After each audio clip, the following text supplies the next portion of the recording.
National price map. We're looking at Canada here because I want to compare this.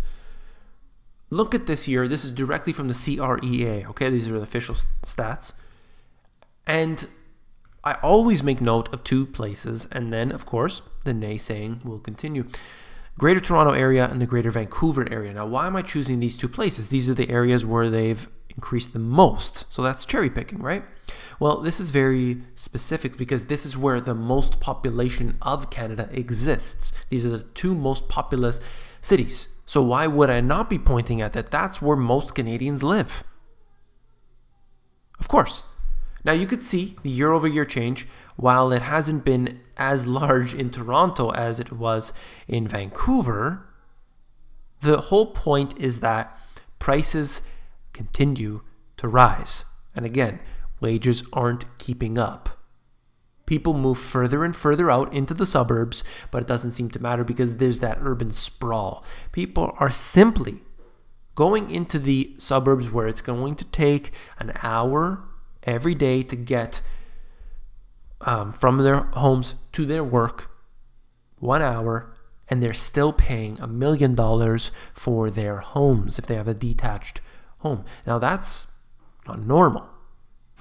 To get to $1 million, for the average person to be able to pay $1 million for their home, they literally need 30 years in most cases to be able to pay that off. 30 years of putting down probably 5%, maybe 10% down on that mortgage, carrying a massive load on top of their backs. They're not going to be able to afford it. This is very, very bad policies from the top to the bottom.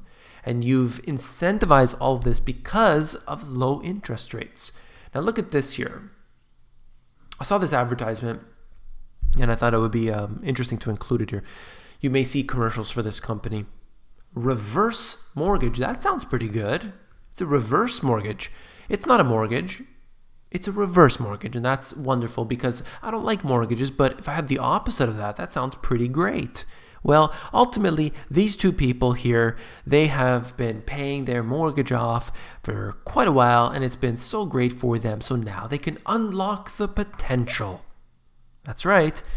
They talk about it here, locked up as equity. They're making it like it's a secret little treasure that they can unlock. And that, of course, really just means they're taking out a home equity line. They're able to pull money out of their home that they've been paying into, securing them a space. They're going to take all that money out. Then at some point, either housing is going to come down, we're going to have interest rates rising, we're going to have the stock markets and pension funds and everything else declining, and you just pulled out your equity. This is a very dangerous policy, and I don't ever recommend anyone ever do this.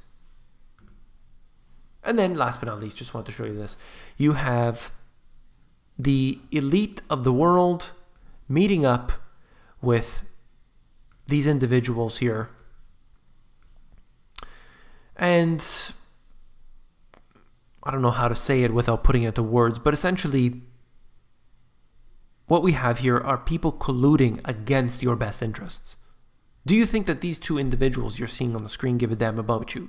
No, but they make different rules, regulations, laws, they put them in place, and ultimately we have to follow them. They decide what interest rates will be. They decide, not these two individuals specifically, but I'm talking about the technocratic elite. They will decide what happens. If you can't afford your home, they don't give a damn. They love that because that means somehow you're going to be attached to this system. And that's a very, very big problem. I just love to see pictures like this, and makes me think of what's going on behind the curtain. Who's really pulling the strings? Who's pulling the shots? That's all for this video. If you found it informative, please give me a thumbs up. Last but not least, if you found this video informative, I know that you will find my books, The Money GPS, and my newer release, Global Economic Collapse, even more informative. You can actually flip through these books. All you got to do is go to the link in the description. That'll bring you over to Amazon. It has the look inside feature. The look inside feature will allow you to flip through the pages of these books to see if you like them. Take care.